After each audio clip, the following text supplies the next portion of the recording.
বলিউড অভিনেতা আমির খান তৃতীয়বারের মতো বিবাহ বন্ধনে আবদ্ধ হওয়ার পর নতুন স্ত্রী গৌরি স্প্র্যাটকে ঘিরে ভক্তদের আগ্রহ আরও বেড়েছে, বিশেষ করে তার ব্যক্তিগত জীবন, পেশাগত পরিচয় এবং সম্পদের পরিমাণ নিয়ে ব্যাপক কৌতূহল তৈরি হয়েছে। ভারতের বিভিন্ন গণমাধ্যম এবং তথ্য বিশ্লেষণকারী প্ল্যাটফর্ম ম্যাজিক বিক্সের প্রকাশিত তথ্য অনুযায়ী গৌরি স্প্র্যাটের মোট সম্পদের পরিমাণ ভারতীয় মুদ্রায় আনুমানিক 24 থেকে 40 কোটি রুপি। পেশাগতভাবে তিনি একজন ফ্যাশন স্টাইলিস্ট এবং বিউটি স্যালন উদ্যোক্তা। ফ্যাশন ও সৌন্দর্য শিল্পে দীর্ঘদিনের সফল ব্যবসা এবং বিভিন্ন লাভজনক বিনিয়োগের মাধ্যমে তিনি এই সম্পদের মালিক হয়েছেন। ৪৭ বছর বয়সী গৌরীর জন্ম ভারতের বেঙ্গালুরুতে। তার মা সেখানে একটি পরিচিত বিউটি সেন্টার পরিচালনা করতেন। পারিবারিক সেই পরিবেশ থেকেই সৌন্দর্য ও ফ্যাশন খাতে কাজ করার অনুপ্রেরণা পান তিনি। বিউটি ইন্ডাস্ট্রিতে যুক্ত হওয়ার আগে গৌরী পোশাক ডিজাইন এবং কাপড়ের ব্যবসার সঙ্গে সম্পৃক্ত ছিলেন। পরে ২০০৭ সালে ভারতের জনপ্রিয় বিউটি সেলুন চেইন রিব্লান্ট এর সহ-মালিক ও ব্যবস্থাপক হিসেবে দায়িত্ব গ্রহণ করেন।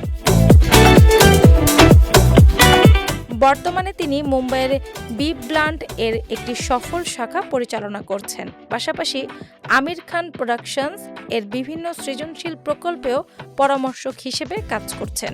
গৌরীর পারিবারিক ও শিক্ষাগত পরিচয়ও বেশ ব্যতিক্রমধর্মী। তার বাবা রবার্ট স্প্র্যাট তামিল ব্রিটিশ বংশোদ্ভূত এবং মা রিতা স্প্র্যাট পাঞ্জাবি আইরিশ বংশের।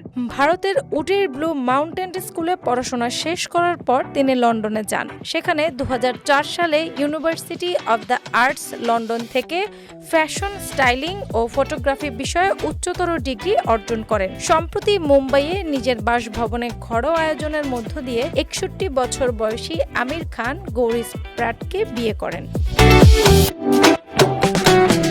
২ বছরেও বেশি সময় ধরে তারা প্রেমের সম্পর্কে ছিলেন। গত বছর নিজের ৬০তম জন্মদিনে গণমাধ্যমের সামনে প্রথমবারের মতো গৌরীকে পরিচয় করিয়ে দেন আমির। এটি আমির খানের তৃতীয় বিয়ে। এর আগে তিনি ১৯৮৬ সালে রীনা দত্ত এবং ২০০৫ সালে কিরণ রাওকে বিয়ে করেছিলেন। পরবর্তীতে যথাক্রমে ২০০২ ও ২০২১ সালে তাদের সঙ্গে তার বিবাহ বিচ্ছেদ ঘটে। ডেস্ক রিপোর্ট, বাংলা বাজার পত্রিকা।